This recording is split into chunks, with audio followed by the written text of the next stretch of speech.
Es i brifysgol yn Gaerdydd, a wedyn ar ôl ni nes i ddod nôl, a wedyn dath swydd S4C lan, a o'n i'n bles iawn achos bod fe'n annog fi siarad Cymraeg i gadw'r Cymraeg yn y mywyd i, ond hefyd i aros yn lleol, so fi'n gallu byw gytre, gwario amser dy teulu, a fi'n joio'r ardal. Fi'n credu'r Manteision o weithio yn Sir Gâr yw, mae fe'n ardal enghraifft gyda'r egin sydd yn datblygu lot yn fwy nawr gyda, yn enwedig gyda'r sector ni. A mae gallu wneud hwnna trwy gyfrwng o Gymraeg i fod rownd teulu a ffrindiau achos bod fi'n wreiddiol o'r ardal yn bwysig iawn i fi a jyst i hybu'r Gymraeg ac i weithio mewn ardal mor neis a bert. Enghraifft o ran prentisiaethau ni, mae hwnna'n agor gymaint o ddrysau i bobl ifanc ac yn dangos sy'n rhaid i chi i aros i'r elfen greadigol o teledu, mae yna elfennau eraill i gael fyd. Fi'n credu be fi'n mwynhau wneud mwyaf gyda'r swydd yma yw cwrdd â pobl newydd. A o fewn swydd fi'n gyfrifol am wneud fel y cyfarfod sector. So jyst cario ymlaen i wneud hwnna, cwrdd â pobl newydd. A gweld mwy o gynnwys cyffroes yn dod i S4C. Mae fe'n gret. Fi'n meddwl ni'n lwcus i cael beth sydd da ni yn y sir.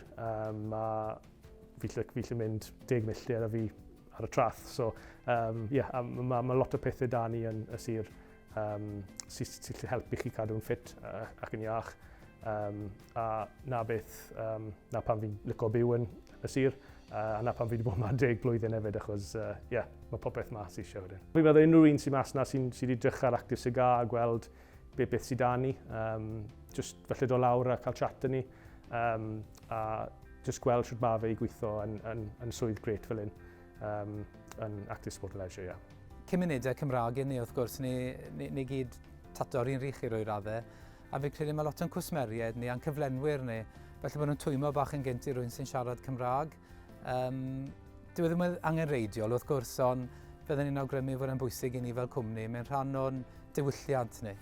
Fi'n reiddiol o Sir Gyfyrddin, wedi mynd i prifysgol lan y Casnewydd, a wedi gweithio dros Gymru gyfan, a wedi dod nôl ar ôl sawl blwyddyn.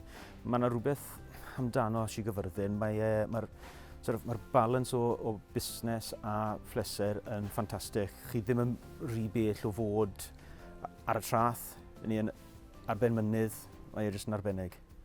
Y mantais i fi o weithio yn Sir Gâr yw bod fi yn y milltir sgwâr. Mae'r teulu'n rili bwysig i fi, felly mae Glan Gwili yn ardal agos i gytre ac yn lyflu i weithio yma. O'n i wedi tyfu lan yn yr ardal a es i brifysgol yn Caerdydd. A ges i swydd lan yna a y cyflog ddim yn really matcho'r faint mae'n costi byw lan yna. So des i nôl gytre, mae'n chepach i byw a mae'r arian yr un peth. Mae'n ardal brydferth iawn i fyw, mae treithau dad ni ar yn step yn drws. Dwi ddim mor fysi a byw mewn ddinas mawr, mae dyn ni lot i gynnig. Mae cwmnïedd mowr dyn ni, mae cwmnïedd bach gyda ni fyd, mae lot o gyfleoedd da i bobl yma. Dim jyst yn y gwaith, ond tu allan y gwaith hefyd. A gech chi weld y Scarlett yn lleol hefyd.